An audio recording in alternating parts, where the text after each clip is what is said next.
And the Scripture said it's going to increase and get worse and worse till the end. But God also promised that when the enemy comes in, like a flood, against His people, He would raise up a barrier against it. God's about to do something supernatural. He's made a commitment to our generation. He's not about to lose this generation to the devil. First of all, God is going to take inventory and find out who belongs to Him. Separate from Babylon. And now separate yourself from the spirit of this age.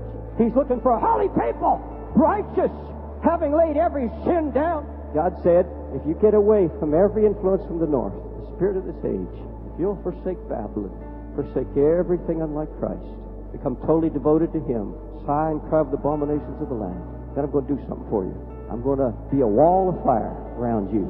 I'm going to build a wall of fire around every one of them. And the wall will be bigger, more intense, and higher. After you're dead and gone, your children are going to have more glory, more grace than you ever knew. I'm going to save my people by becoming a wall of fire around them. A wall of fire. I'm going to keep my church.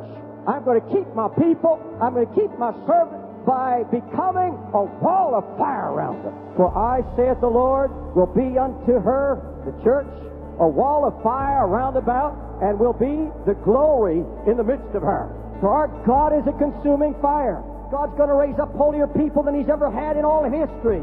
There's going to be a more righteous people, a more holy people, a people more devoted than any other generation. And everything outside of that circle is no concern of yours and mine anymore. Here's a people surrounded, protected by a wall of fire. A wall of fire. I don't have to worry about the future. He's trying to secure a people and make them holy. Raise up a righteous people. The only way He can do it is to put us behind His wall. But you're not going behind that wall of fire until you get out of Babylon, until you get every influence of evil out of your life. Jesus, I lay it down here and now. I'm walking out of this place purged and consumed by the fire of God.